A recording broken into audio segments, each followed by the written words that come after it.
So if you were around in October 1994, there was this massive 845-page book that basically just, well, it dropped like a bomb on the national conversation. Oh, absolutely. It completely took over. Right, like it was on every talk show, every front page. And it presented itself as this really dense, highly statistical, unvarnished truth about human potential. Yeah, it had all the charts and graphs, the whole aesthetic of rigorous science. Exactly. And the core argument was that economic inequality in America wasn't a failure of, social policy. It was just genetic destiny. Right, which was incredibly convenient timing considering the massive debates happening right then over welfare reform. Yeah, it landed directly on the desks of policymakers. Yeah. But, and this is the crazy part we're diving into today, if you actually flip to the back of that heavy book. If you had the stamina to read that far. Seriously. If you dug into the footnotes and followed the money, you'd find millions of dollars tracing right back to an actual white supremacist trust fund. You're talking about The Bell Curve, of course, by Richard Herrnstein and Charles Murray. Yes, exactly.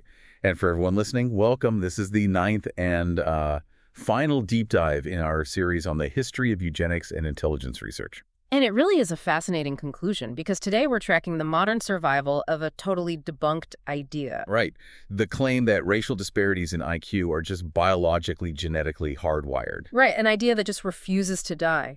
We're going to trace it from the bell curve in the 90s to a Nobel laureate losing his titles, all the way to, today's algorithmic internet echo chambers. Which is, the whodunit aspect of this is wild to me. It's like, okay, imagine you're a student trying to form an opinion on this debate, right?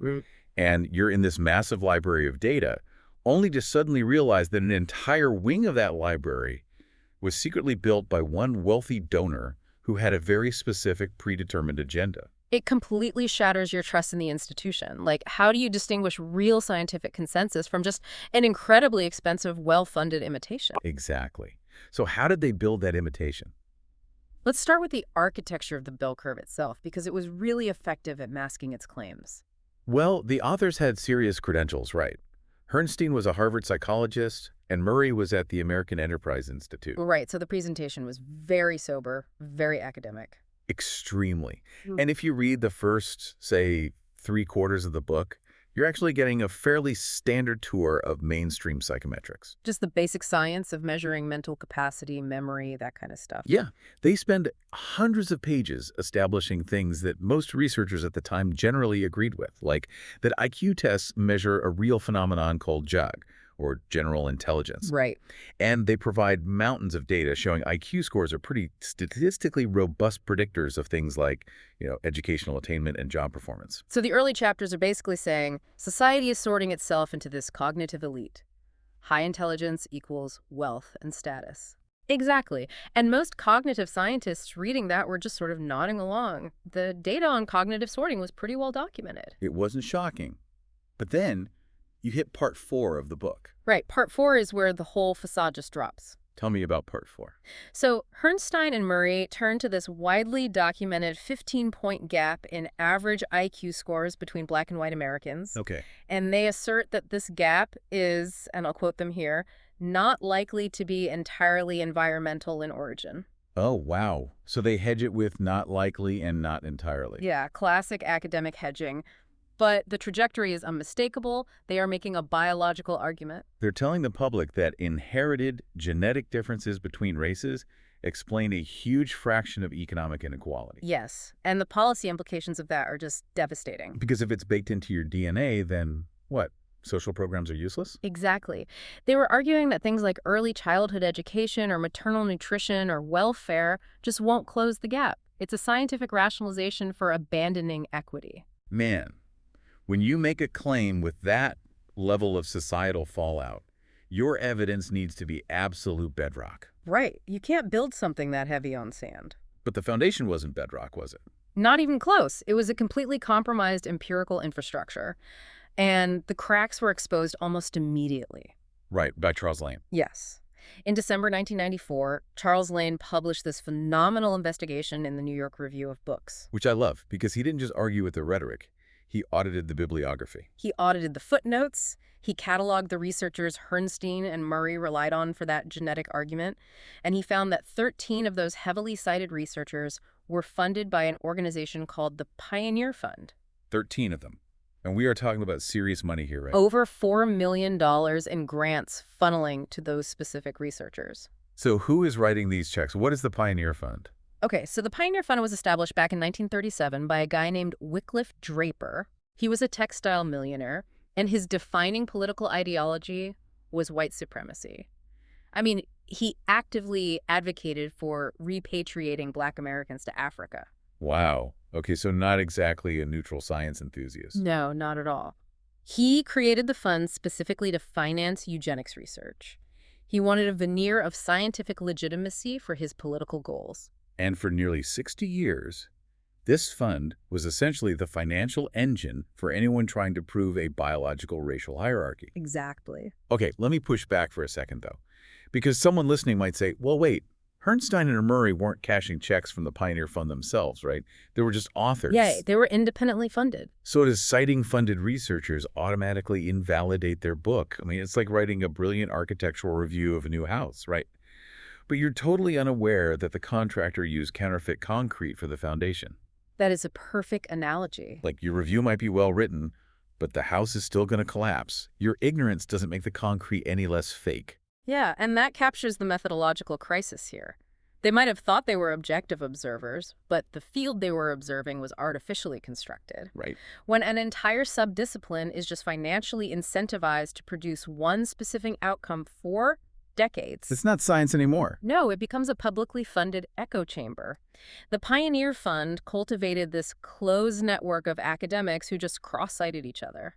Let's talk about some of those academics, because their methodologies were incredibly flawed. You've got guys like Arthur Jensen, J. Philip Rushton, and Richard Lynn. Richard Lynn is super vital to this story.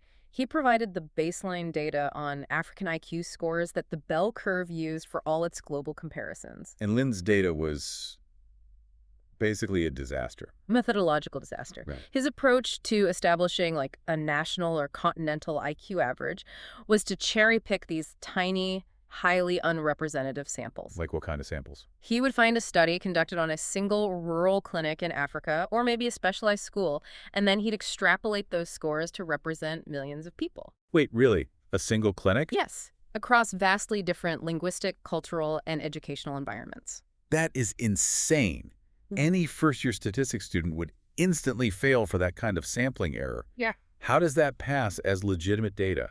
Well, it only passed within that insular Pioneer-funded network. If you asked mainstream psychometricians, people who genuinely believed in IQ testing, they looked at Lynn's data and said it was completely unusable. But the bell curve treated it as a load-bearing pillar. Exactly. So you have a national bestseller sitting on the desks of senators, built on eugenics funding, relying on data so bad it fails basic stats. Yeah.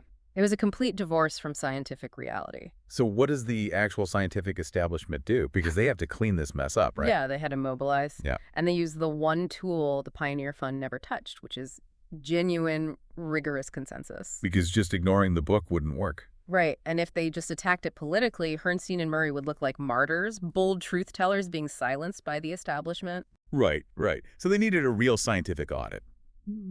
Which brings us to the American Psychological Association. Yes, the APA. In 1995, their Board of Scientific Affairs decided they needed to draw a definitive line, what is known and what is fabricated. And they convened an 11-member task force. Chaired by Ulrich Neisser, who was a towering figure, like one of the founding fathers of cognitive psychology. And his mandate was brutal, right? He had to get 11 different experts to produce a unanimous report. Yeah, I mean, getting 11 academics to unanimously agree on where to order lunch is hard enough. Exactly. Let alone on the most radioactive topic in the social sciences. But that friction was the whole point. The Pioneer Fund operated by removing friction, just funding people who already agreed. But the APA forced them to hammer out every single sentence until everyone in the room signed off. That's the scientific method. One process protects a predetermined conclusion. The other stress tests claims until only verifiable facts are left. And in 1996, they published this report, Intelligence, Knowns and Unknowns. Yes. And it's brilliant because they didn't just throw out IQ testing entirely to win the argument. Right. They acknowledged the real data. They affirmed that IQ tests measure a real cognitive ability, that G is valid, and that it predicts educational outcomes. They also affirmed the heritability data. They agreed that IQ heritability within groups is substantial. Okay, explain that. What did they find for the white American population? Well, looking at white Americans, where they had the best data, they found heritability estimates ranging from zero point 0.4 to zero point 0.8. Okay, so genetics definitely plays a role in why I might score differently than, say, my neighbor if we have similar backgrounds. Exactly. Assuming a similar socioeconomic environment, genetics matters a lot. But this is the crucial distinction. Yeah. Because while they affirmed heritability within a group, they completely rejected the idea that differences between groups were genetic. Unanimously rejected it. They looked at that same 15-point black-white IQ gap and said there is zero persuasive evidence that it has a genetic basis. And this within group versus between group, this is the most misunderstood concept in genetics, isn't it? Oh, completely. The bell curve conflated them on purpose. But statistically, a trait can be 100% genetic within two separate populations, but the difference between those populations can be 100% environmental. I think the best way to visualize this for you listening is the height analogy. Oh, that's a great one. Think about human height. It's highly heritable. If you take a town full of kids with great nutrition, clean water, health care, the differences in their heights are mostly driven by their parents' genes. Right. The environment is equal, so the variance is genetic. The heritability within that town is massive. But now, compare that wealthy town's average height to a village that has endured a severe decade-long famine. The kids in the famine village are going to be significantly shorter. Exactly. Is the difference between the two groups genetic? Absolutely not. It's entirely environmental deprivation, even though height is still heritable within the starving village itself. That is exactly the logic the APA task force applied to the cognitive landscape. They provided a huge list of environmental factors that easily accounted for the IQ gap. Like what? Stereotype threat, massive disparities in school funding, lack of early cognitive stimulation, and the historical reality of systemic poverty. And neurotoxins, right? Specifically lead exposure. Yes, lead literally damages the developing brain. And in the 20th century, lead paint and leaded gas emissions were heavily concentrated in older urban areas. Which disproportionately affected Black communities. You don't need a genetic theory when one group is systematically breathing in a neurotoxin. Exactly. But there was another piece of data that completely dismantled the biological argument, and it was discovered a decade before the bell curve even came out. Ah, the Flynn effect. James R. Flynn. This is one of those discoveries that just forces everyone to rewrite the textbooks. What did Flynn find? He looked at historical testing data, and he realized that raw IQ scores weren't static. In industrialized nations worldwide, scores were rising consistently generation after generation. And the rate was what, 3 points a decade? Roughly 3 points every single decade. That is massive. Yeah. Over half a century, that completely flips the narrative. Because evolution doesn't rewire the human brain that fast. It's physically impossible. The gene pool cannot change at that velocity. So the Flynn effect is absolute proof of the environment's power on cognitive development. So it's driven by better nutrition, better education, less disease. Transitioning to a more symbolic, cognitively demanding culture, all of that. So let's do the math on this, comparing it to the bell curve. If raw scores go up 3 points a decade, what happens when you compare different generations across the racial gap? Flynn ran those numbers, and it's profound. He found that if you evaluate them against 1948 testing norms, American Black test takers in 2002 actually outscored American white test takers from 1947 by more than 4 full IQ points. Wait, really? Yes. That obliterates the whole premise. A 15-point gap cannot be hardwired biology if the environment alone pushed the population up by an amount larger than the gap itself. Exactly. The environment easily has the sheer magnitude required to shift average intelligence by 15 points. The genetic argument wasn't just unsupported, it was empirically unnecessary. So by 1996, the APA debunked it. Flynn rendered it irrelevant. The debate should have been over. It really should have. But it wasn't. Because sometimes an idea survives purely on the gravitational pull of authority. Which brings us to the tragic story of James D. Watson. Yeah, James Watson is a profound warning about the halo effect. In 1953, with Francis Crick and Rosalind Franklin, he co-discovered the double helix structure of DNA. He won the Nobel Prize in 1962. He's foundational to modern biology. And he didn't just retire. He directed the Cold Spring Harbor Laboratory for decades, made it a global epicenter for genetics, helped launch the Human Genome Project. When he spoke, Everyone listened. Which is why October 2007 was such a disaster. It was catastrophic. He gave an interview to the Sunday Times of London, and out of nowhere, he says he's inherently gloomy about the prospect of Africa. And he justified it by saying, all our social policies assume African intelligence is the same as ours, but, quote, all the testing says not really. He explicitly endorsed the idea that black people were genetically less intelligent. Hearing 19th century scientific racism from the guy who mapped DNA, the backlash was immediate. Oh, severe. He issued a written apology, said he didn't know how those words came out. Cold Spring Harbor suspended him, and he was ushered into a very quiet retirement. People really hoped it was just an isolated gaffe by an aging guy. They hoped the apology would contain the damage, but 12 years later, in 2019, PBS aired a documentary called American Masters, Decoding Watson. And they asked him point blank, right, has your view evolved? They asked him, and Watson stared into the camera and explicitly reaffirmed every single racist claim. He doubled down. He threw out the apology entirely. Completely. And Cold Spring Harbor had to take unprecedented action. They severed him completely from the institution he helped build. Stripped him of all honorary titles. Chancellor Emeritus, everything. They declared his views unsupported by science. They had to actively quarantine him to protect their integrity. This reminds me so much of William Shockley, who we covered in episode 2. Part 2 of this deep dive series. The parallels are uncanny. Right. Shockley co-invented the transistor, won the Nobel in physics, and then spent his later years touring the country, promoting eugenics and arguing that black Americans were genetically inferior. It exposes a very specific psychological trap.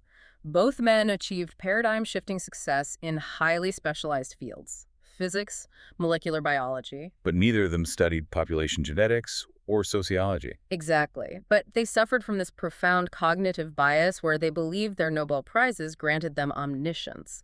They thought mastering a molecule meant they didn't need the scientific method to judge complex human populations. That's the halo effect. We assume a genius in the lab must be a genius at everything.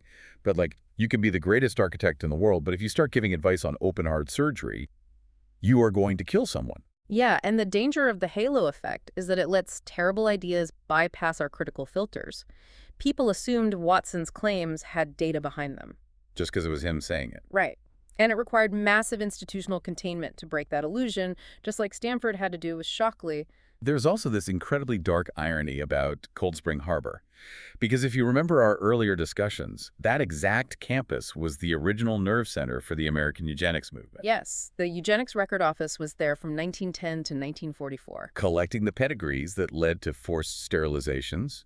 And Watson was the guy credited with pulling the lab out of that dark past. Only to revert back to that exact same biological determinism in his final years. He died in 2024 with a really fractured legacy. He acted like he was the only one who could read the DNA.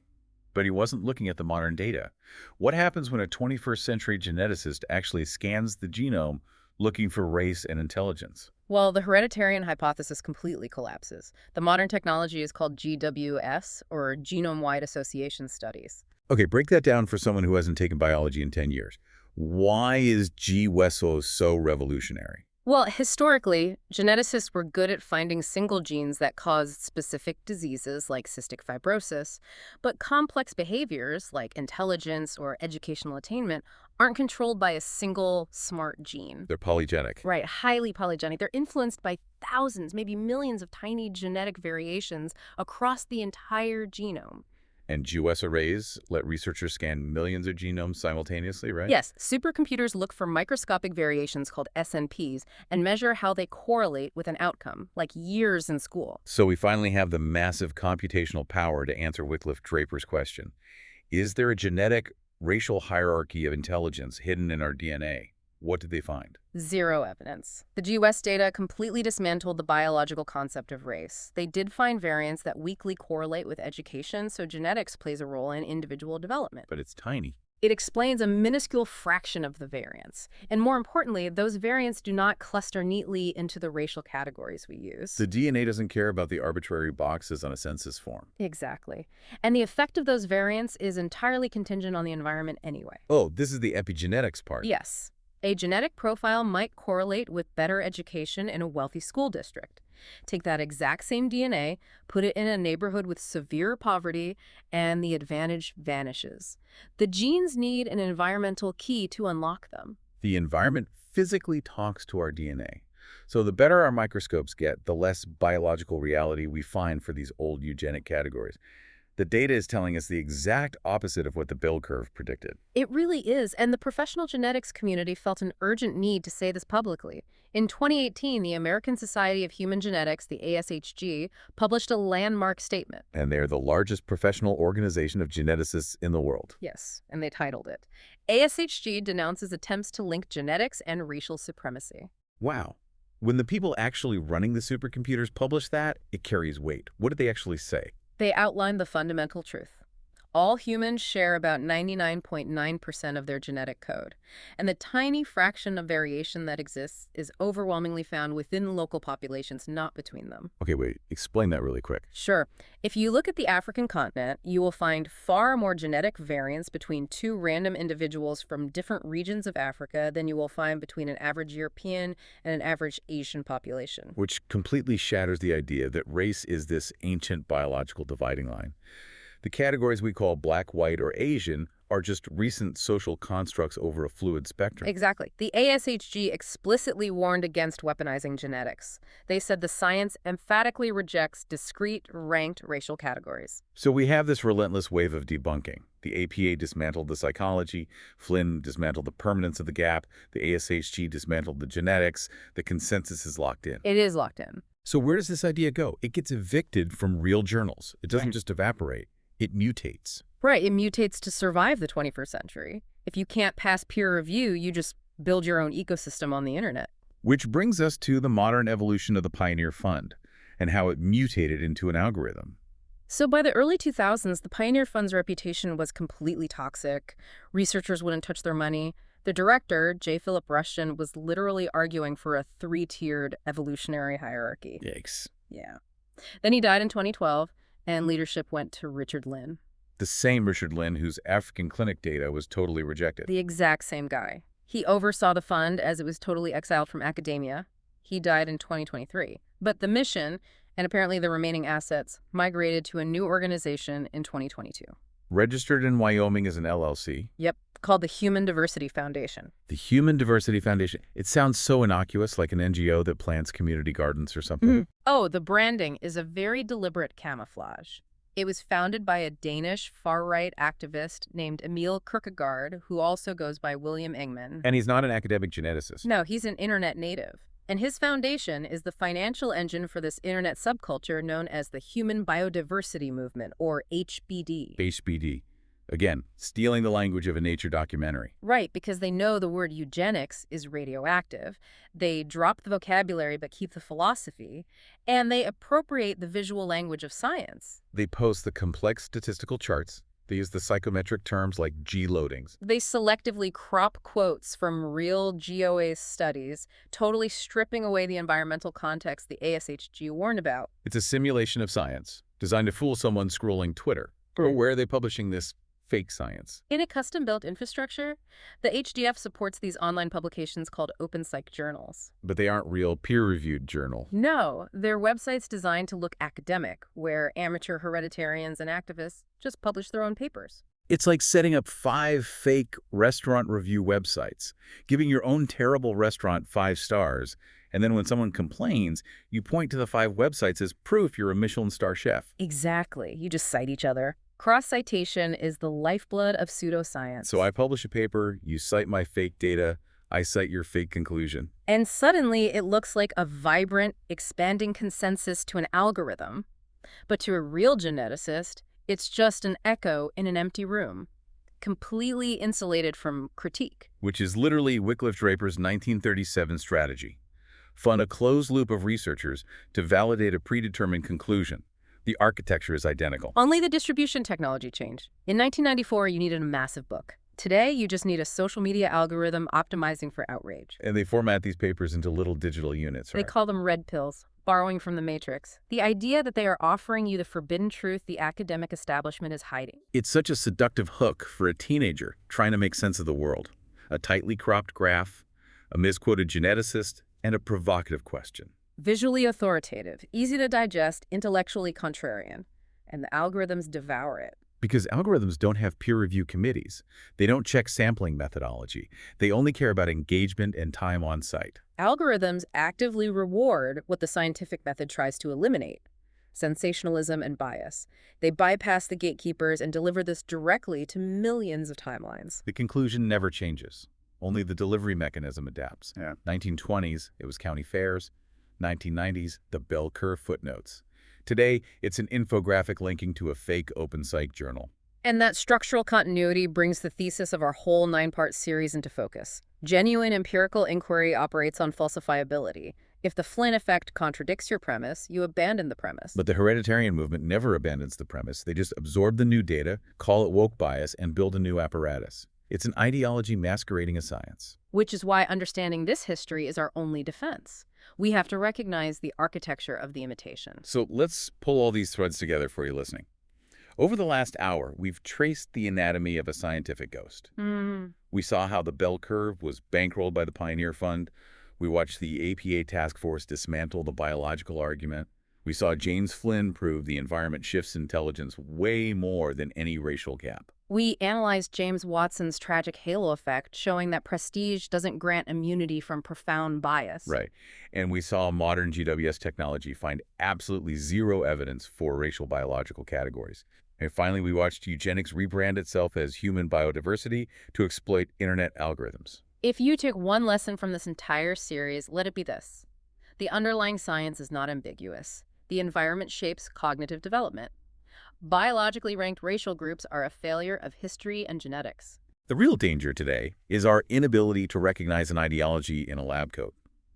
The best intellectual habit you can develop is to stop and ask, what did the author need to prove before they started their research? Understanding those financial and historical origins is the ultimate defense mechanism. And I want to leave you with a final provocative thought about that defense mechanism, building on what we just discussed about the internet. Okay. Right now, we are crossing into the age of artificial intelligence. Massive, large language models are being trained by scraping the entirety of the internet, vacuuming up billions of parameters of human text. It's a profound transition in how we organize knowledge. But think about it. These AI models are hungry for text.